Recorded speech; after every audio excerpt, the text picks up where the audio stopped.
Welcome back to Mac's Garage. As always, if you like what you see, hit the like, share, subscribe. It helps me out, and I appreciate that. So sitting next to me on this bench are one and a half NV271 transfer cases out of Dodge Ram pickups. So they're 271D. NV271D is the code. Now, in that lineup, there are at least 3 unique input shaft situations, and I think actually 4. So there's 3 or 4 271D transfer cases that do not interchange with each other. This is the one that I pulled out of my 2012 Ram with the 5.7 Hemi, 66 RFE transmission, and I believe it fits the 2012 gas motor and any of your Cummins trucks that had the 68 RFE. So that would be your 2007 to 2012 Cummins automatic trucks. Now this transfer case is a really expensive version of this. And the big difference that you can see, you can maybe even see this on camera, is this input shaft is quite a bit larger than this one over here. This transfer case is off of an earlier Dodge diesel truck. This is off of a 5.9 liter Cummins truck. I'm not sure what year it was. He told me what it was off of. I didn't check the VIN. I didn't check the year. But this is off of a 48 RE transmission. Now you also had a manual transmission version, which is the same size as this, but I believe it is a different length, so it doesn't stick out of the case the same amount. Will they work? Maybe. You might be able to interchange those, but I'm not real sure. So that's 3. And I think there's a 4th one, and I believe that is a Power Wagon, and I think that's more in the planetary itself than the input shaft. The input shaft is probably different because of the planetary differences, but I spent more time than I wanted to coming up with that information, and I'll be honest, I'm not 100% on it. I think that's accurate, but if somebody wants to show me some information where I'm wrong, yeah, that's a possibility. So take what I just said with kind of a grain of salt, but those are the 271 differences. Now, why am I standing here?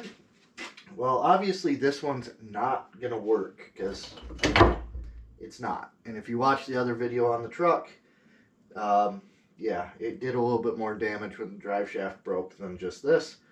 But this is the major thing that I need to take care of right now. The cases appear to be the same.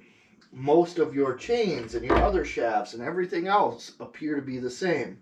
So what I'm going to do right now is I'm going to tear down this transmission, or transfer case, not transmission, it's a transfer case, and get this input shaft out. What I should be able to do is take this input shaft, then I will have to fully disassemble this transfer case and swap input shafts. With that, I may have to do a planetary gear set. The gears in that for the chain and everything should be the same. The bearings should be the same.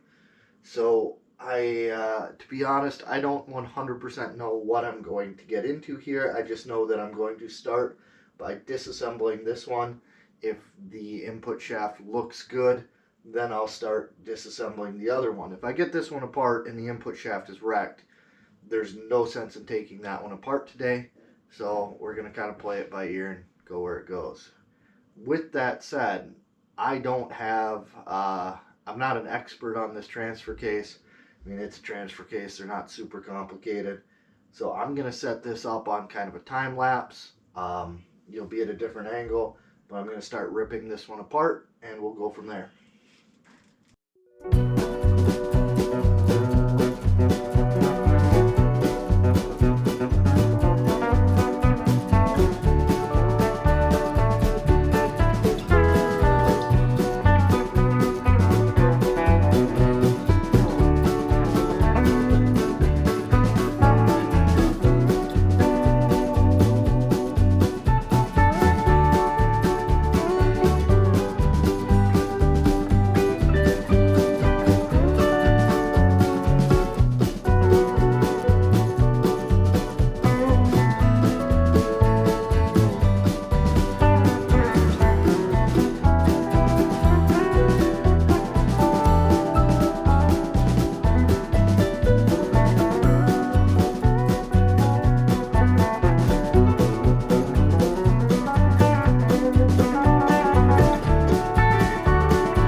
broken 271 is already out of frame.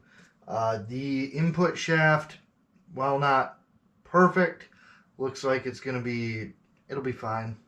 I'm going to clean up the area where the seal rides a little bit better, but it'll be fine. So I'm going to start tearing into the second 271 and see if I'm going to need a rebuild kit, bearings, what's going on with that. So again, probably gonna, for the teardown anyway, probably just gonna kind of put you on the fast track. One thing I will say is having two different sets of snap ring pliers, which I forgot these ones were around. So I was really struggling on that rear snap ring with this set. They're different. See how this one is, it works better in a tighter area, but it doesn't open as far. Whereas these ones open at a different angle and open wider. So between these two, I can do this whole transfer case. I was really struggling before I remembered these ones were out in the shop. So that's that. I'm going to put you on fast again. This one has a little bit more stuff to actually take apart, because I've got, you know, a full transfer case here. So we'll put it on fast. I'm going to try to be very clean, very careful. I'll lay out some stuff as some paper towel. Unfortunately, I screwed up and I got rid of all my large chunks of cardboard right before I started that. And that's what I'd really like. I wish I had a big piece of clean cardboard I could set up here and use, but I screwed up and I don't have any. Yeah, whatever. It is what it is. So we'll go to fast motion, and here we go.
Transfer case is totally apart, well, not totally apart, but as apart as far as it needs to be right now.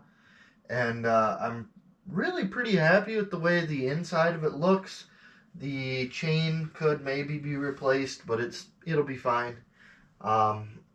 So yeah, the bearings all look nice. The planetary set looks nice.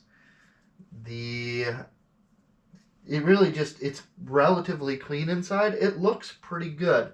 There's one part that I have kind of a concern with, and that's this actual case itself. So let me grab the camera. Okay, so if you look down in there, the case is right side up right now. That ring gear is the planetary gear set, the outer gear on that. This is our front bearing, which that looks pretty good. But down inside of there, I'm not sure how well it's even going to show up, but there's a hole. And I kind of wondered what was going on there, because on the outside of this thing, let me flip it over and show you that. So this whole outside front area was a little bit of a concern for me right from the beginning.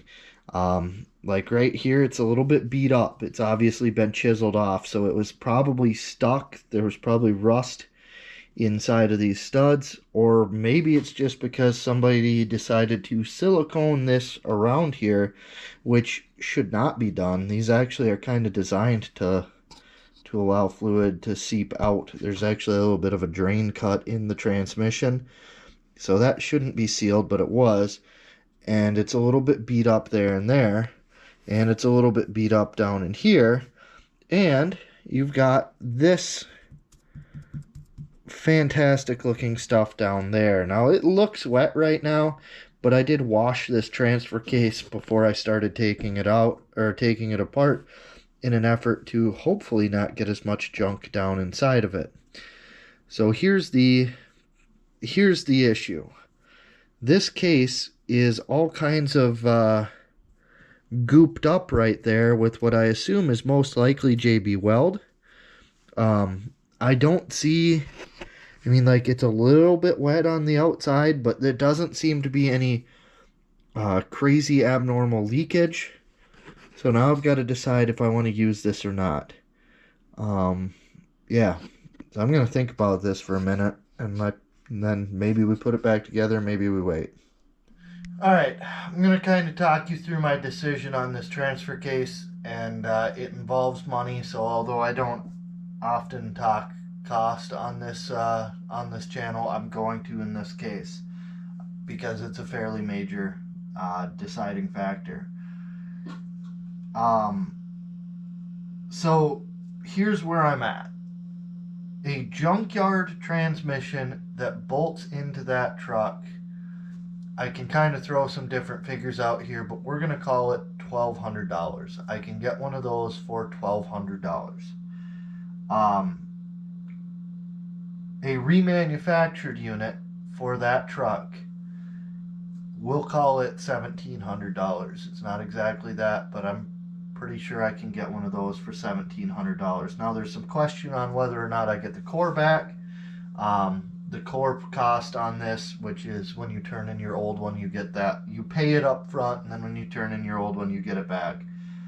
The core cost on this is, I believe it was like $700, so it's pretty significant, but we're going to keep that out of it for right now. So we've got new for $1,700, used for $1,200. This is not quite the right one, but it's close. And I bought it from somebody that I know, and they're local here, and I paid $350 for it. I will add, for the remanufactured one, I would be looking at probably 2 months to actually get one as well. So there's a significant amount of time involved on the remanufactured one, and realistically, I don't want to wait that long. So now I'm sitting here. This transfer case is going to go into a truck that I know has a spot in the transmission that's a little bit questionable. Now, do I JB weld it? Do I pull the pan off and get it actually welded? It's aluminum, it can be welded. Although I think having all the oil in it, I'm not much of an aluminum welder, but I think having all the oil in it does cause some issues with welding. And by oil in it, I mean oil just seeps into this. So if this thing is like, there's probably a certain amount of oil all the way through the case, and at a certain point it would actually, not a lot, but it can actually make its way through and out of an aluminum case just because it's porous. But yeah, I forgot where I'm going with this. Hold on, let me regroup. $1,700, $1,200. Yeah, so anyway, I paid $350 for this one, knowing it was the wrong one, knowing that I was going to, at a minimum, have to tear it down, and fully expecting there to be some problems.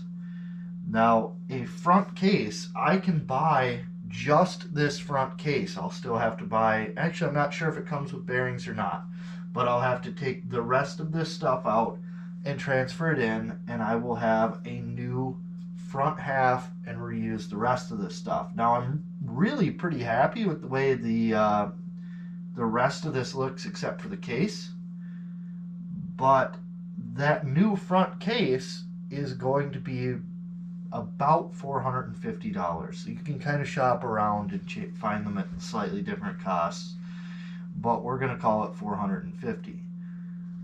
So where I'm at right now, I can either put this together as is and run it and see what the rest of the truck is like, because I've never driven that truck. I don't know, I might put it back together and have serious axle noise, bearing noise, who knows. I might have to put a lot more money into that truck, and if I've already put, let's say, $1,700 in the reman transfer case, I'm kind of locked into doing that.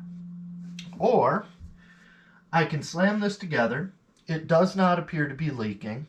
It's been run like that. It does not appear as though it has leaked since it's been JB welded up. And just kind of go with it and know that the transmission case really should be replaced.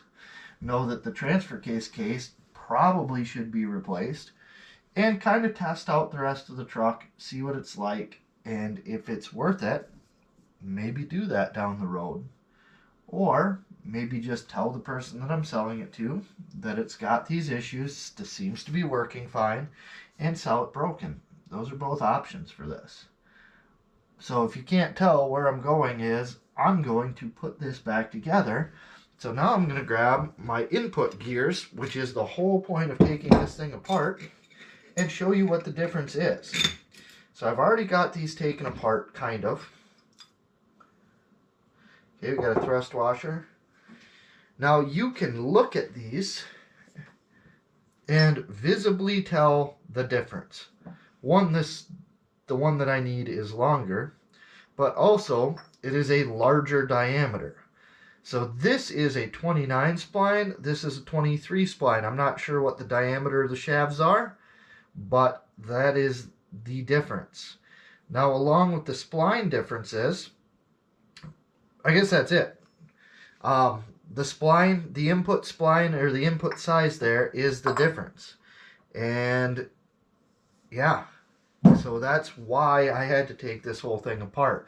Now, I'm not going to take the camera out, but I also have an NV271D manual transmission for a, like a 99 to I can't remember when they quit, 05 I think they switched to the G56.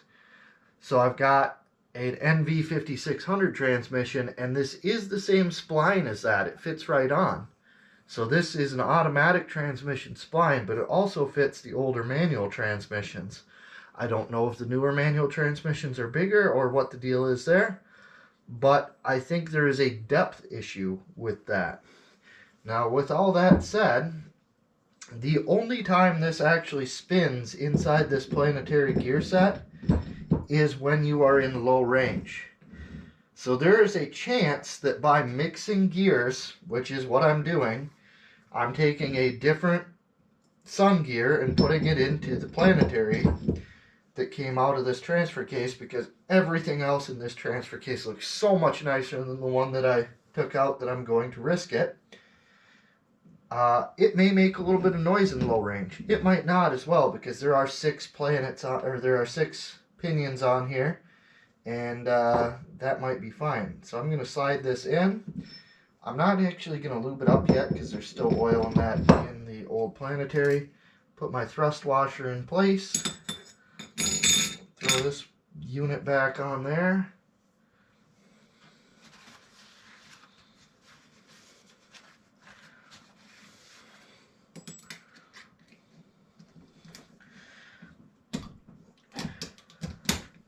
Put my snap ring back together. If you don't work on stuff and have kind of toughened up skin, what I just did there might rip your fingers open. So just a heads up on that. I'm going to take just a little bit of the residual oil off of this, Kind of wipe the shaft down a little bit.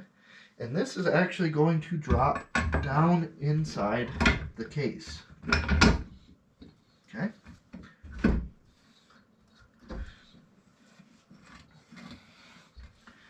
So that's down inside of there.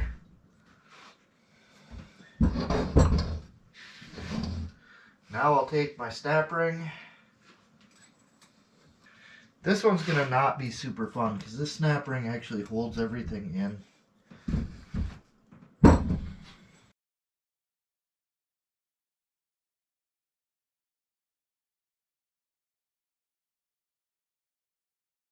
Now as I put this back together, I'm just going to use a little bit of the fluid we're going to run in it, which in this case is going to be ATF plus 4, Chrysler's transmission fluid. So I'm going to dump some of that down inside here. And I'm also, while it's up here, just going to give this front input a little bit because it seems, I shouldn't have done that because it's resting on that. Alright, so we got that in. Got a little bit of oil in there. Now it's time to start putting the shift rails back together.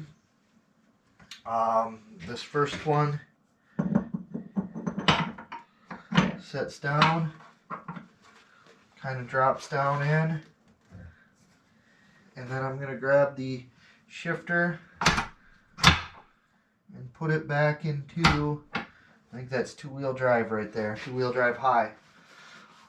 With that one in place, I'm going to take the output shaft, and I did this all as one unit when I took it apart, I think. So I think I can put it back together that same way.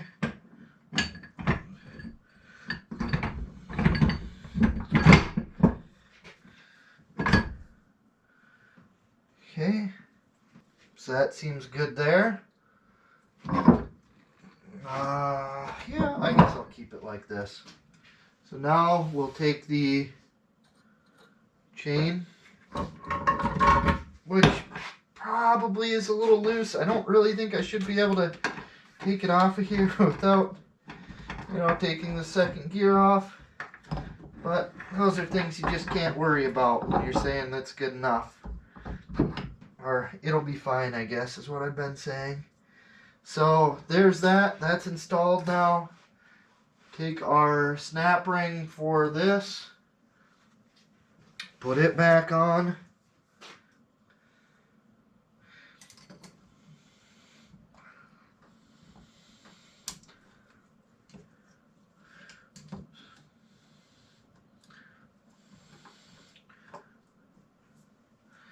Doesn't want to go all the way back in. There it is. Now that's snapped on too.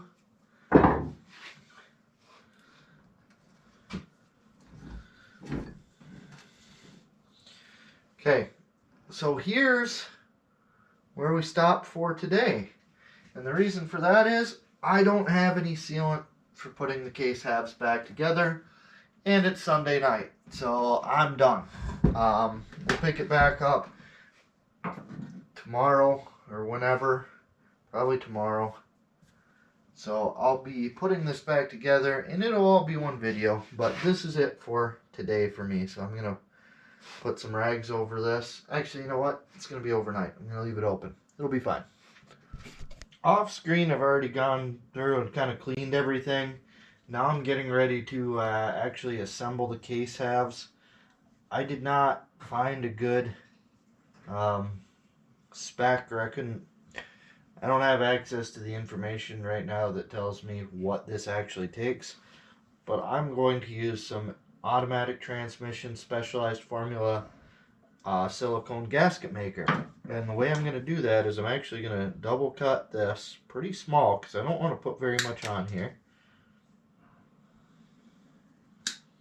So what that does is it actually makes a little bit of a, you're not going to be able to see it, but it makes like a little V groove. So when I go to put this on, it will actually make a pretty nice bead. And I'm also going to use this thing, which you probably won't have, but it's pretty awesome for squeezing silicone.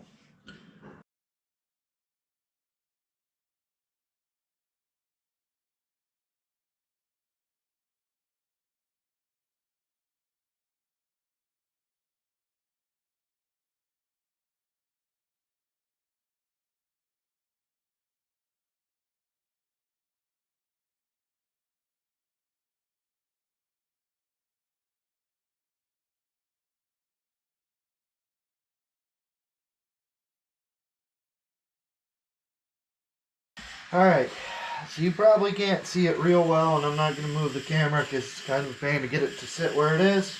But I've got a really thin line of silicone all the way around there.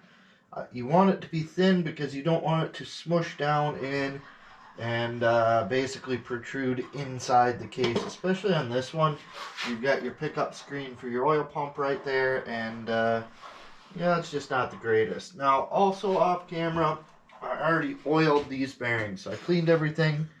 I oiled these with, again, a little bit of just RTV. That one actually probably has a little bit too much. I'm going to dip it out of there with a rag, because otherwise it is going to run down and get into the RTV I just put in. Okay, so there is some oil in everything. That's good. We need oil on all the bearings. This is just going to be a matter of lining everything up.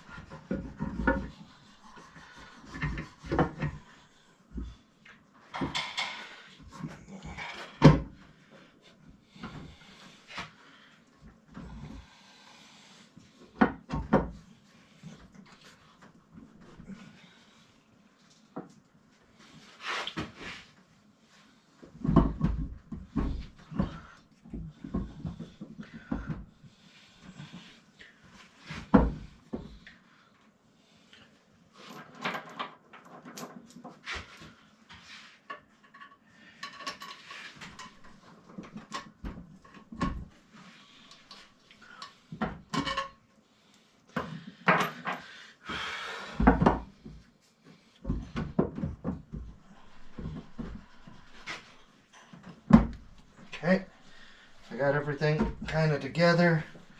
That's on the dowel pins. Everything's lining up, going in real nice. And there are a ton of bolts in here. So here's the deal with this. I'm going to speed this part up. These get torqued to 25 foot-pounds. So when you see me going around here with the torque wrench, it's 25 foot-pounds. I'll try to do it in a crisscross pattern.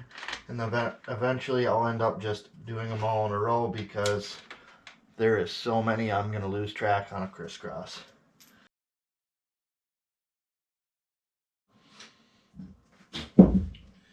Alright, so this next part is actually kind of a pain. It's going to be lining up the oil pump.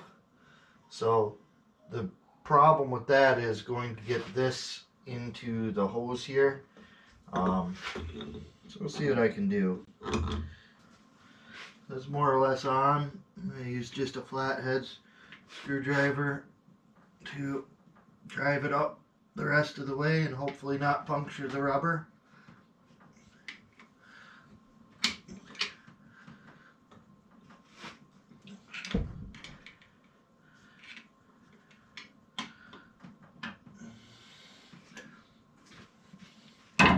Okay, so that's in. Next is the tail housing, which is still out where I cleaned it. Okay, so the way this tail housing works, it's got these little spots, and the oil pump actually locks into those. I also have to figure out which direction it goes on, which I believe is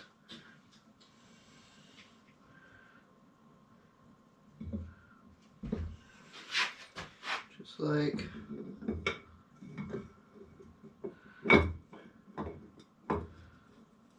yep. So it's gonna bolt on like so. This little cutout here kind of goes right back into the tube where that's at. Same stuff for this as I did for the case. I'm gonna put it on the housing. I need to clean that up a little bit more though. Hold on. Alright, so that's all cleaned up a little bit better. Good wide area to do this on, so I'm going to go ahead. I'll run straight between the bolts.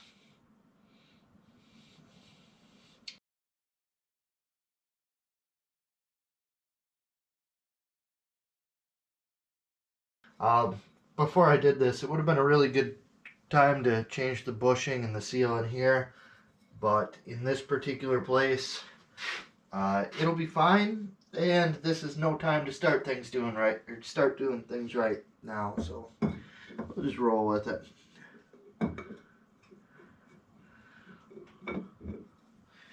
Oh shoot, she rolled. Should have had that up a little bit better, but it'll be all right.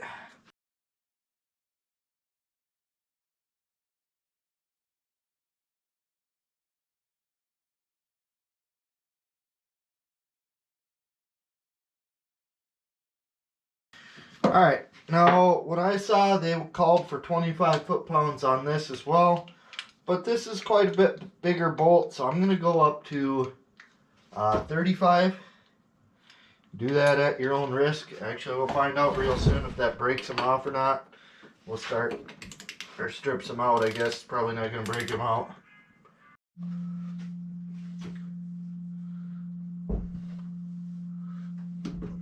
Okay.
Alright, so now there's really no reason for me to have pulled this front drive because I didn't have to take that part out of the transfer case. But I'll go ahead and put it back on. Actually, let me go see what I got for majiggers for this thing.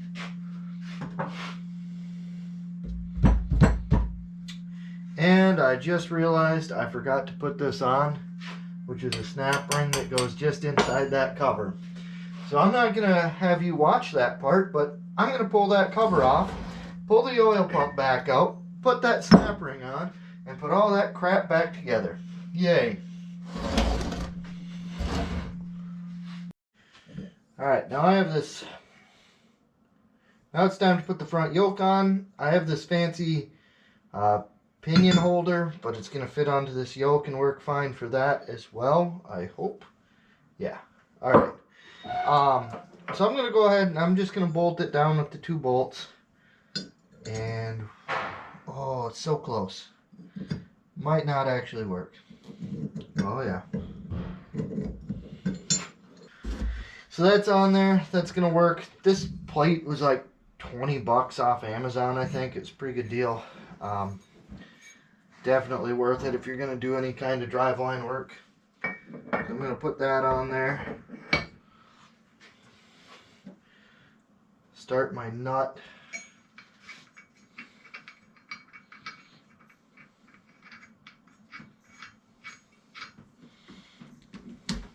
I'm going to run it down with an impact because it has a pretty high torque spec, and that'll be fine.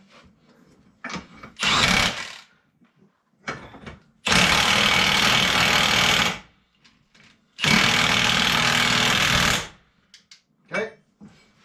So that just tightened up.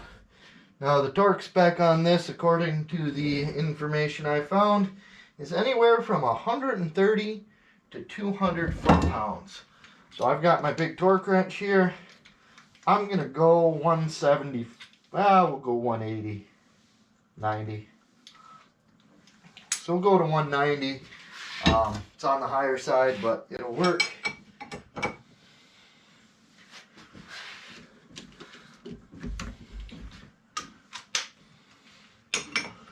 Okay.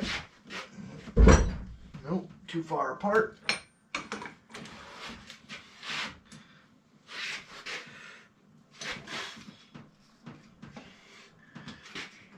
Oh shoot. Alright. So there's 190. It's probably actually beyond that. I probably over torqued it with the torque wrench or with the impact. And to be real honest, I'm fine with it. That one doesn't have any kind of preloading or anything to it, so I'd rather have it be over tightened than under tightened.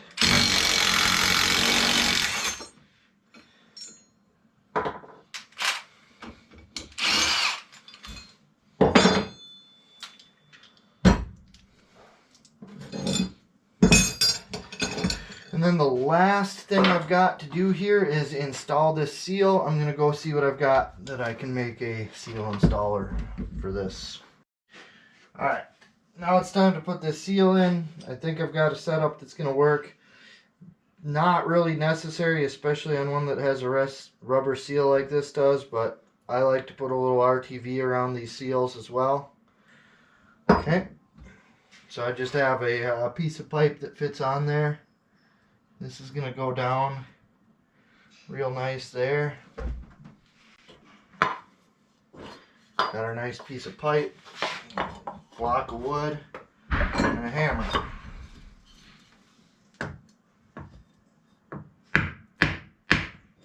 Okay, so it's actually going in pretty nice, but I got to rotate it around away from you so I can get the right angle on it. Okay. So that seal's now in. At some point I've got to figure out where my four-wheel drive sensor is off the other one, because it's different from this 3rd gen to 4th gen RAM, or whenever they changed, I don't know, but that sensor's different, so I got to swap it out. And I'm going to check the flatness, although this thing has been bolted in, so I'm pretty sure it's good. I'm going to check this out a little bit though, make sure it'll sit nice and flat. And I'll probably peel this silicone off where it runs into the transmission, because that's not a great thing to have there. But other than that, this thing is done, and I'm going to stop with the videotaping right now. So thanks for watching. As always, hit the like, share, subscribe, and I'll see you later. Look at that, 4-wheel drive, 2-wheel drive. I don't know which way low range is. Probably farther that way. I can't get low range by hand. Unless it's this way. Oh, there's neutral. Uh-oh, finger stuck. There's low range. See how much faster that moves? Yep. So everything's doing what it's supposed to do. There's 2-wheel drive. Cool.